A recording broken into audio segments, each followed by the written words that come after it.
The tea in Lillian's cup was still steaming. "I will obey everything." Her memory of speaking those words that morning lingered, caught somewhere deep in her chest. She knew. She knew her mother-in-law's kindness wasn't genuine. So she played the obedient role.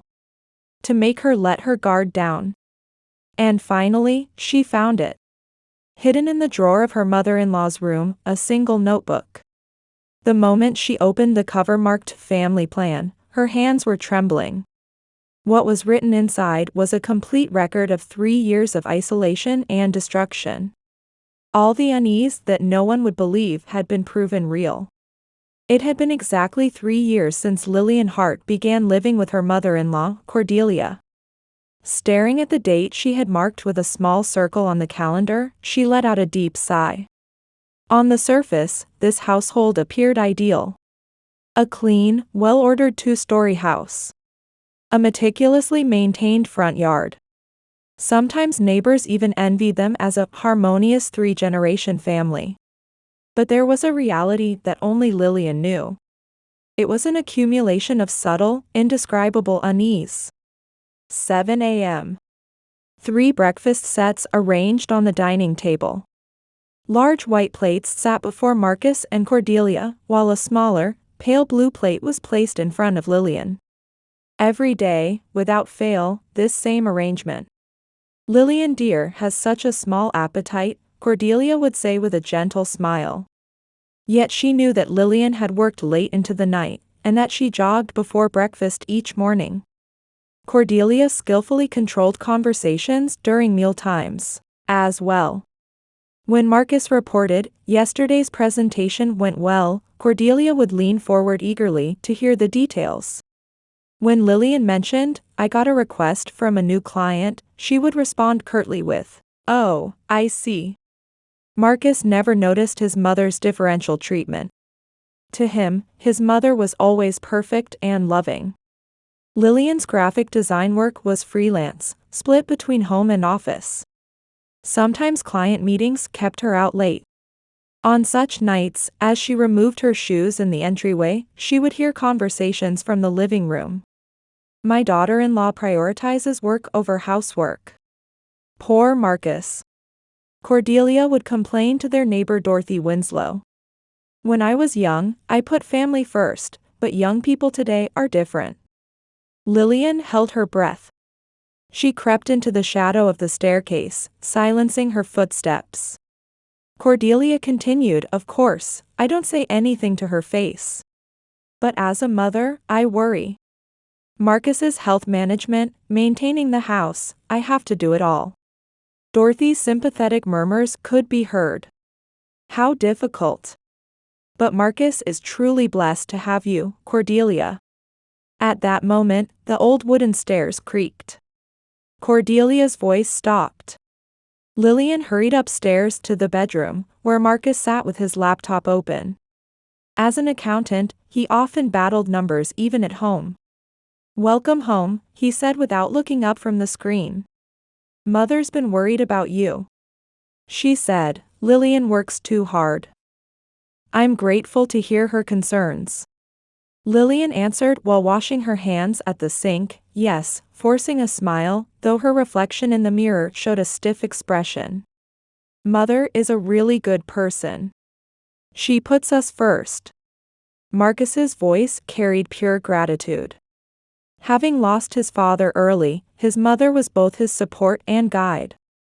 That this mother worried about his wife was the greatest reassurance to him. After getting into bed, Marcus fell asleep immediately. Lillian stared at the ceiling, replaying the earlier conversation. Cordelia's completely different faces, public and private. The subtle but certain discriminatory treatment she had witnessed countless times over these 3 years. She pulled her smartphone from under the pillow and checked the recording app. Recently, she had developed the habit of recording important conversations. Initially, she thought it might be her memory playing tricks, but each time she listened back, she became more convinced her instincts were correct. Sleepless nights past 2 a.m. continued. Her suspicion that Cordelia's kindness was actually carefully calculated grew stronger each day. But she still lacked decisive evidence. The next morning, eating breakfast from her small plate as usual, Lillian quietly steeled her resolve. She had to uncover the truth behind this unease, even if it proved more serious than she imagined. Around 3 years into their cohabitation, Cordelia's demands clearly began to change. What had been suggestions and requests gradually transformed into instructions. "Lillian dear, if you listen to what I say, this household will run much better," Cordelia announced one Sunday morning, standing before Lillian, who sat on the living room sofa, wearing a gentle smile. However, her eyes held an undeniable strength. It started with trivial things. Lillian was asked to cancel her monthly brunch appointments with friend Samantha to cherish family time. She reluctantly complied. Marcus also agreed with his mother, saying, "Let's spend time together, just the 3 of us sometimes." Lillian was even prohibited from calling her own family. It's rude to call during dinner preparation. The moment Marcus comes home, it is our precious family time. Late-night calls disturb the neighbors. Cordelia always sounded reasonable. Everything she said was constructed to leave no room for argument. The decisive moment came when her interference reached Lillian and Marcus's bedroom. "Your room was so messy, I took the liberty of cleaning it," Cordelia said with satisfaction. In married life, keeping everything organized is everything. Lillian's work materials and sketches were neatly organized. Client proposals were rearranged in order, idea sketches filed chronologically. While it appeared a kind gesture, Lillian's creative process was completely disrupted. For someone who worked through visual inspiration, the arrangement of materials had meaning. But when she tried to explain, she was dismissed with, "Isn't it nice that it's clean now?" One night, when Lillian discovered her mother's call history on her phone, her blood ran cold. The call duration was 30 minutes, perfectly matching the time she had been absent at her final client meeting. "Cordelia, what did you talk about with my mother?" Lillian asked, trying to remain calm. "Oh, I've been found out," Cordelia giggled like a schoolgirl. "I called your mother. She seemed worried about housework matters." "What did you talk about?" "I just gave advice for your sake. Cooking tips, household budgeting." "Your mother was pleased, saying, 'I'm so relieved you are there to guide her, Cordelia.'" Cordelia's smile was perfect. But her eyes weren't smiling at all. Lillian felt something cold run down her spine. That night, when Lillian called home, her mother's reaction had clearly changed. "Lillian, Cordelia called me. Are you doing housework properly? You're putting all the burden on your mother-in-law." "Mom, When you're married, you must put family first. Work is important, but family comes before work, doesn't it? Cordelia is worried about you." After hanging up, Lillian was stunned. The good relationship she had built with her family over 3 years had changed with just one phone call. Marcus's behavior began to change as well. When he came home from work, instead of greeting Lillian first as he used to, he now always visited his mother's room first. While their laughter echoed in the living room, Lillian prepared dinner alone in the kitchen. "Marcus, how was your day?" Cordelia would ask Marcus. "A lot happened." "The client?" Marcus would then speak in detail. When Lillian asked the same question, Marcus's response ended with, "Oh, it was ordinary." Talkative with his mother, brief with his wife. Lillian noticed this difference, but Marcus himself was unaware. Her friendships gradually became distant as well. After repeatedly declining invitations for family time, the calls stopped coming. Lillian's social connections were being severed one by one. One night, Lillian became certain. This wasn't coincidence. It was a planned, systematic, and skillful isolation campaign. "Someone is lying," Lillian whispered to herself in the mirror. Cordelia's words and actions, her public face and private face, nothing was consistent. Marcus believed his mother's words without question, and wouldn't listen to Lillian's attempts to explain what was happening. She might be the only one who knew the truth. And unless she could prove that truth, she would never escape this quiet hell. Lillian pulled her smartphone from under the pillow and activated the recording app. The time for battle had come. The decisive moment came suddenly, as if fate itself had orchestrated it. On a cold Friday afternoon in March, Cordelia unusually went out. "I have a volunteer meeting at the library. I'll be back in about 3 hours," she said before leaving. Lillian was working from home, making design revisions, but couldn't concentrate. For the past few days, Cordelia's gaze had been sharper than usual, and she sensed Cordelia was plotting something. She decided to vacuum the house for a change of pace. The living room, hallway, then upstairs. After finishing the master bedroom, she headed to Cordelia's room last. Though it was usually a forbidden sanctuary, this was a small act of revenge for the woman who had said, "I took the liberty of cleaning," while arbitrarily organizing their room. When Lillian entered the room, she found a meticulously organized space. The bed was perfectly made, vintage perfume bottles lined up on the vanity. The walls displayed photos of young Cordelia with Marcus's father and little Marcus. Their wedding photo was placed small and inconspicuously in a corner. About 10 minutes into vacuuming, she noticed the bedside table drawer was slightly open. It was unlike the meticulous Cordelia. As she reached to close the drawer, she saw a thick notebook inside. The cover bore careful handwriting, "Family Plan." Lillian's heart began pounding violently. Her hands trembled. Though her mind reasoned why she shouldn't take a look, her heart battled with it fiercely with the impulse to know the truth. Ultimately, impulse won.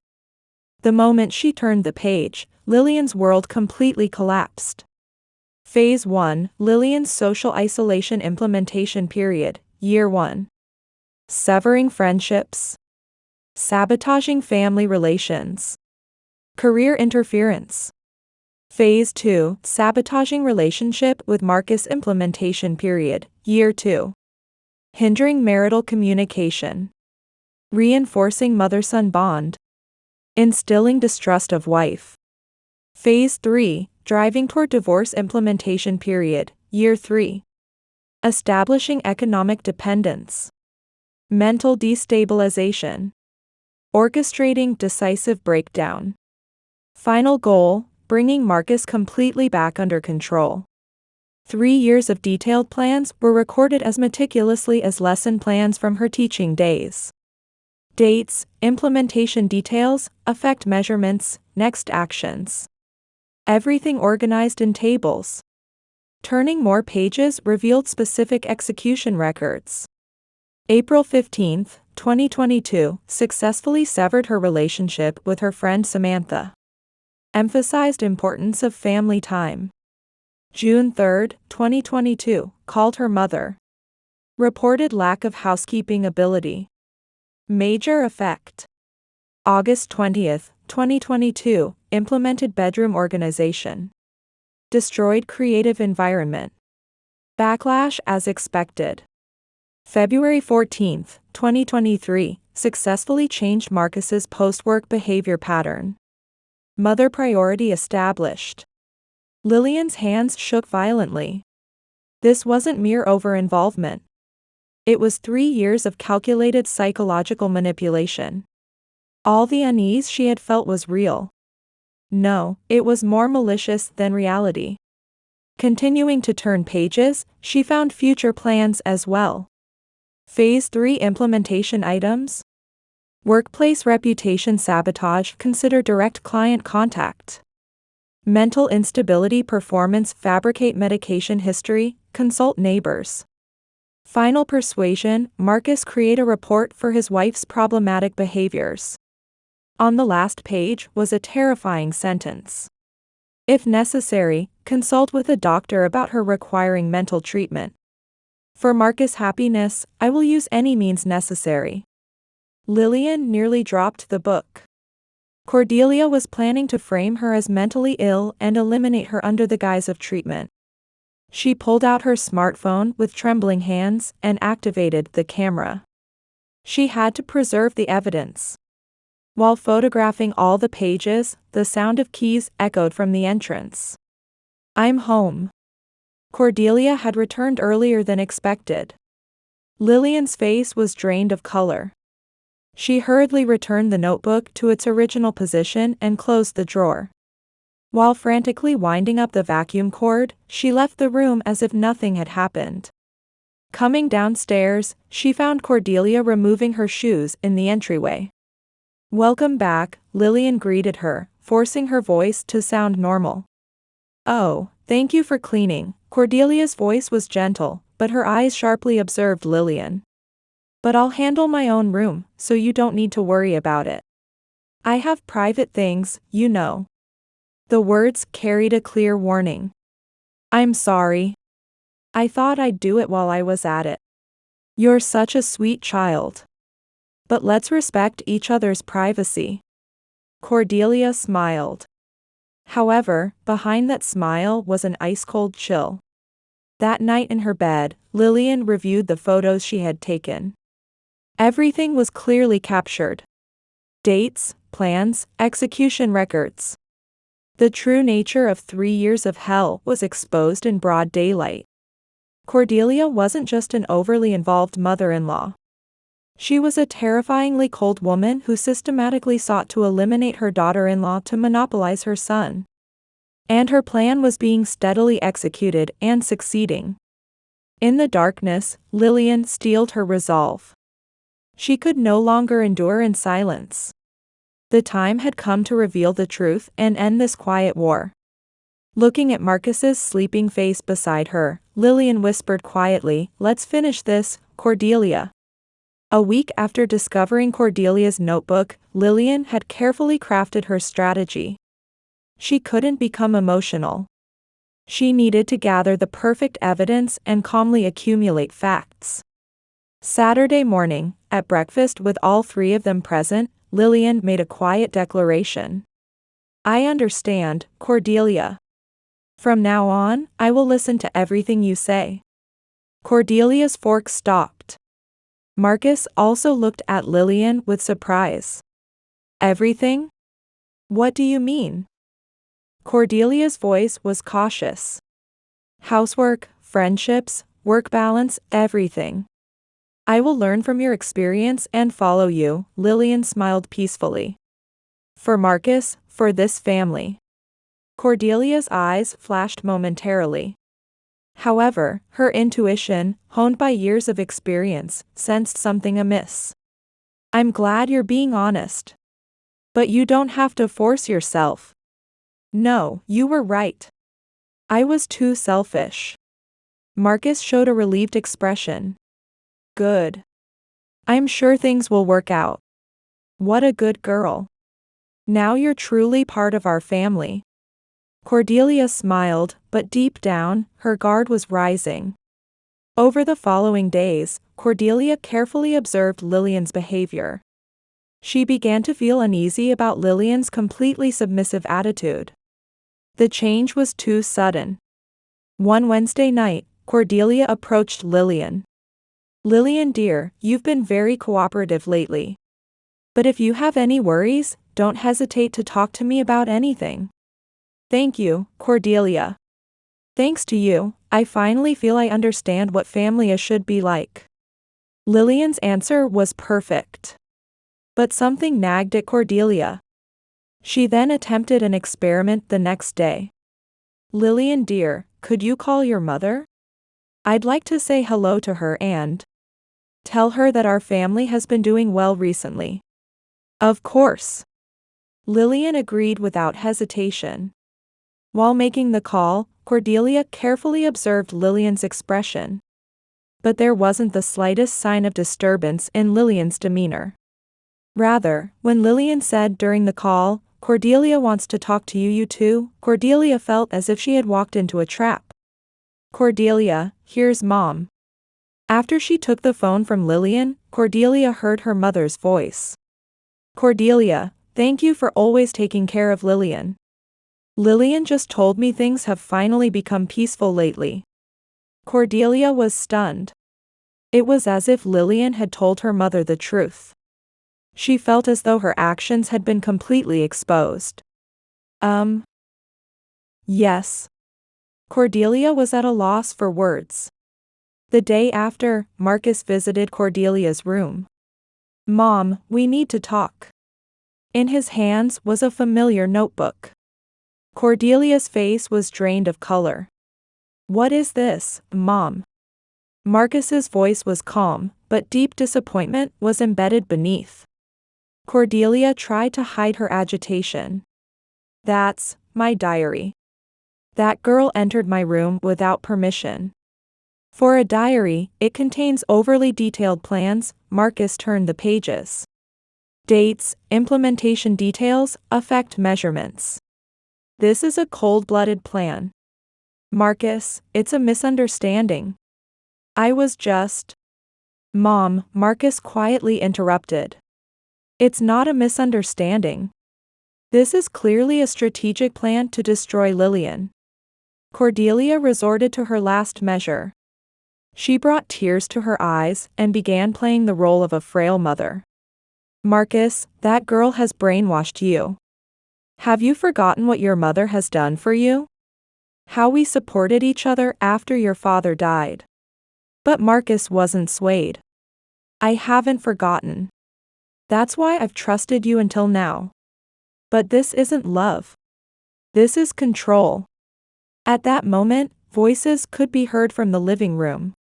Police officers had arrived. We understand someone made a report. Going down to the living room, they found Lillian speaking with 2 police officers. And surprisingly, several neighbors had gathered as well. Dorothy, Melanie, Carol, and even the Toms from across the street. Thank you all for coming despite your busy schedules, Lillian said calmly. I'm Lillian Hart, who called last night about psychological abuse. I asked you to gather today because I wanted objective testimony about the events of these past 3 years. Cordelia finally understood.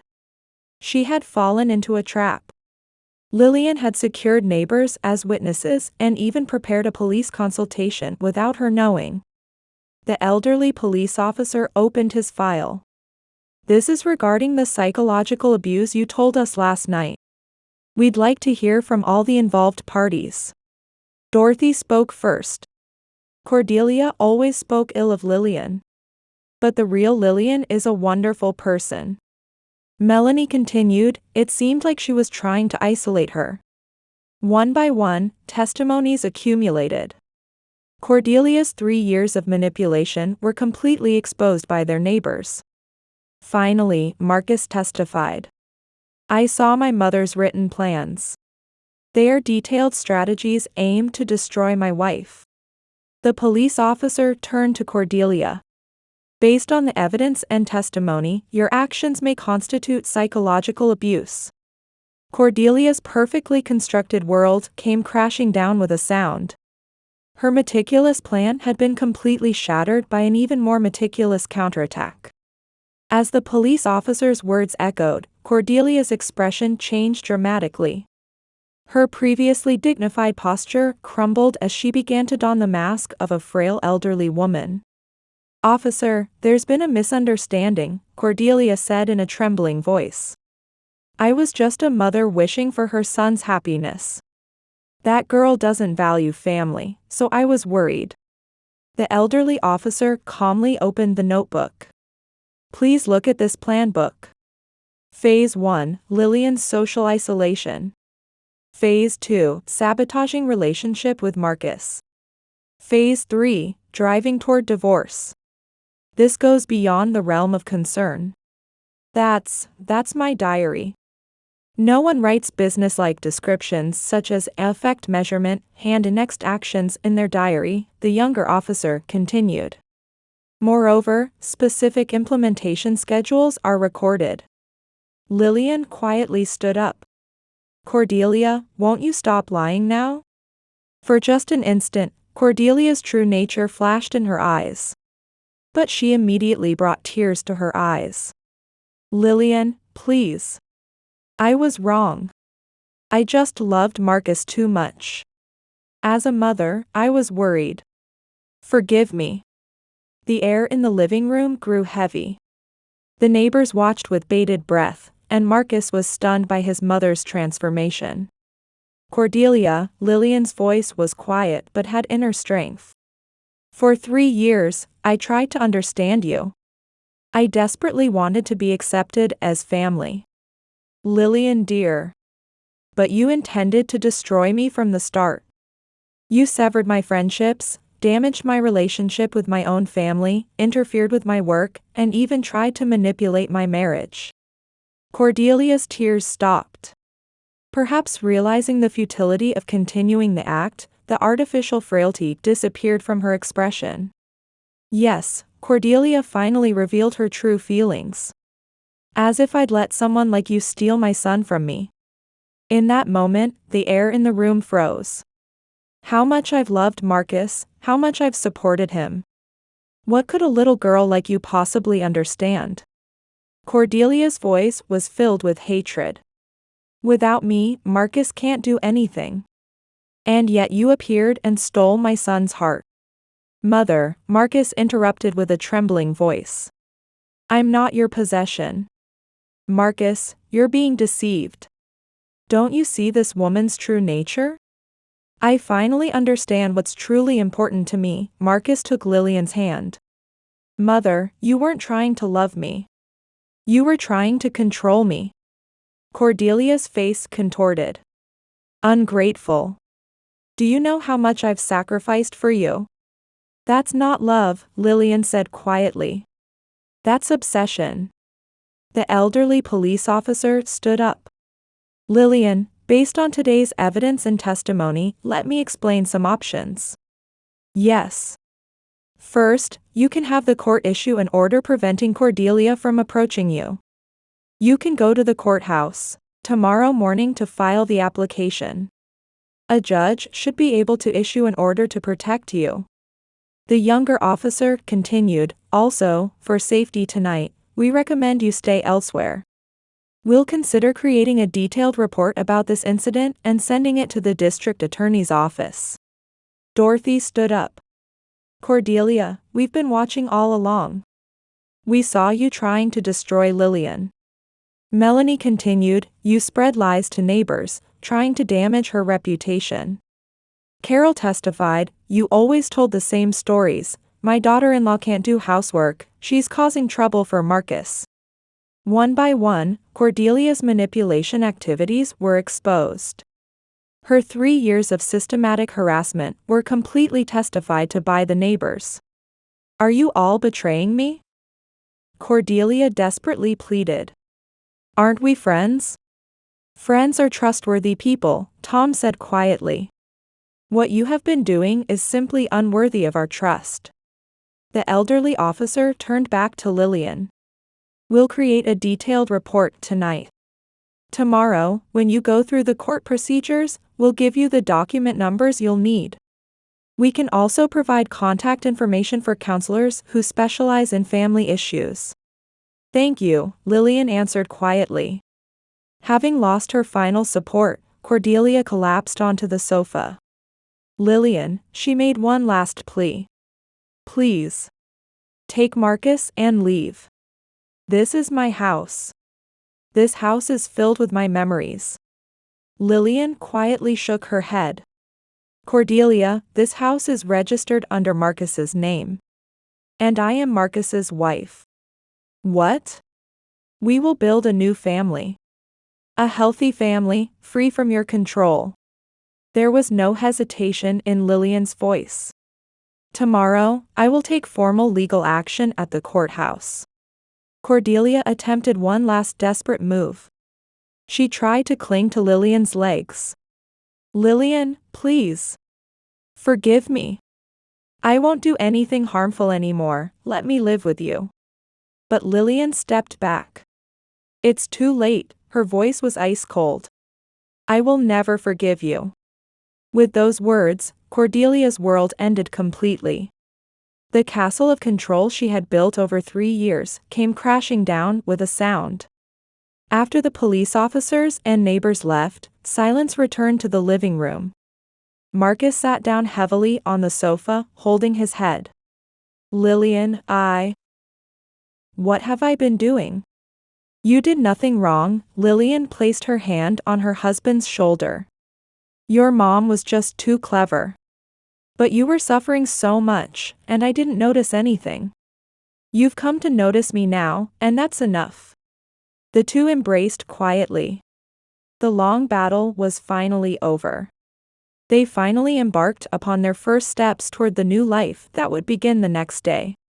6 months later, in September, Lillian was savoring her morning coffee alone. Steam rose from the cup, dancing in the soft autumn morning light. On the dining table, yellow gerberas she had arranged the night before bloomed quietly. She no longer needed to worry about someone's judgment when choosing flowers. Cordelia now lives in a small apartment on the other side of town. By court order, she was prohibited from coming within 100 yards of Lillian. She starts to visit a family counselor once a week. Marcus occasionally goes to check on his mother, but Lillian never accompanies him. And that is fine, Lillian thought. In the entryway, only shoes chosen by Lillian are lined up. Cordelia's beloved black pumps and large handbag are no longer there. Instead, Lillian's running shoes and Marcus's casual leather shoes sat modestly. Good morning, Marcus came down the stairs. His hair was disheveled, still in pajamas. Previously, he would have to worry about his mother seeing him and appeared in the living room properly dressed. Good morning. Want some coffee? Thanks. Marcus sat beside Lillian. I'm going to see Mother's counselor today. I'll ask about her progress. I see, Lillian answered peacefully. Don't push yourself. Over these 6 months, Marcus had struggled to reassess his relationship with his mother. To sort through the complex emotions of love and guilt, anger and confusion, he was also receiving individual counseling. Lillian was seeing the same counselor. You're really strong, Marcus took his wife's hand. I might have given up much earlier. I almost gave up many times too, Lillian smiled. But I'm glad I didn't. I feel like we've become closer than ever. That is true. When they were under Cordelia's influence, they hadn't truly understood each other. Now it is different. There are no more secrets. Marcus has deeply regretted not noticing his mother's manipulation, and Lillian can now honestly share the pain she had to carry alone. One day, Lillian was working on a new project in her home office. It was a logo design for a local women's support organization. Over these 6 months, her work had taken a new direction. She received more requests for designs themed around domestic violence victim support, women's rights advocacy, and psychological recovery. She felt her experience was helping others. The phone rang. It was her friend Samantha. Lillian. How are you? Want to have brunch this Saturday? I found a new cafe. Absolutely, Lillian answered immediately. Previously, she would have read Cordelia's mood, thought of reasons, and prepared excuses before answering. Now it is different. Her time is hers. Also, shall we go for yoga classes together next month? I think it's the perfect time to begin something new. I'll think about it, Lillian laughed. But I'll probably participate. After hanging up, Lillian looked out the window. Neighborhood children were returning from school, playing in the yard. She could see Dorothy tending to her flower bed.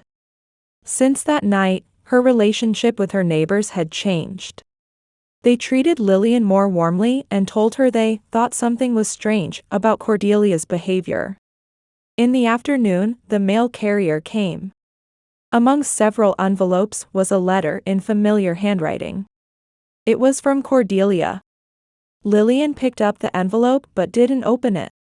Instead, she headed to the study where the shredder was. The machine hummed as white paper fragments fell into the container. There was no need to read the contents. Whether an apology or excuse, it no longer mattered. In the evening, Marcus came home. What did the counselor say? Mother is gradually beginning to understand her actions. But it will take more time before she fully accepts it. Marcus showed a tired expression. The counselor said I don't need to forgive Mother either. Keeping distance is the healthiest thing right now. Yes, Lillian embraced her husband. You're doing enough. They cooked dinner together in the kitchen. Previously, Cordelia supervised Lillian under the guise of helping her prepare for dinner. Now, Marcus cut vegetables while Lillian adjusts the seasonings. They can speak and laugh naturally. Oh, my mother called, Lillian said. She wants to visit next month. I'm looking forward to seeing her after so long. I'm looking forward to it too, Marcus said sincerely. I want to talk with your mother properly. I want to apologize for everything that happened and talk about the future together. After dinner, they sat on the sofa watching TV. Lillian leaned against Marcus's shoulder while he gently stroked her hair. They knew how precious such ordinary moments were. At 10 p.m., Lillian would write in her diary. It is a habit she'd started the day the court proceedings ended. Today was a peaceful day. My relationship with Marcus improves daily. We're learning to trust each other again. I'm not completely healed yet, but I can feel we're moving forward positively. I disposed of Cordelia's letter without reading it. I felt guilty at first, but now I'm certain it was the right choice. My relationship with her is over. We're building a new form of family. I'm looking forward to having brunch with Samantha. I think I'll try the yoga class too. I feel anticipation rather than fear about starting new things. Truth always comes to light. And those who truly love you will become the people closest to you when they know the truth. This is the most important thing I learned over these 3 years. Lillian took a deep breath as she closed her diary.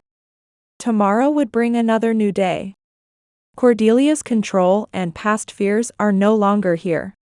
Only quiet hope and certain love remain. Before getting into bed, Lillian looked up at the night sky through the window. Stars were twinkling in the sky. Previously, she never thought to look at stars from her window. She was always tense, worrying about tomorrow. Tonight is different. Her heart is peaceful, filled with hope for the future. Looking at Marcus's sleeping face beside her, Lillian smiles quietly. The long battle is over. And a new life is beginning.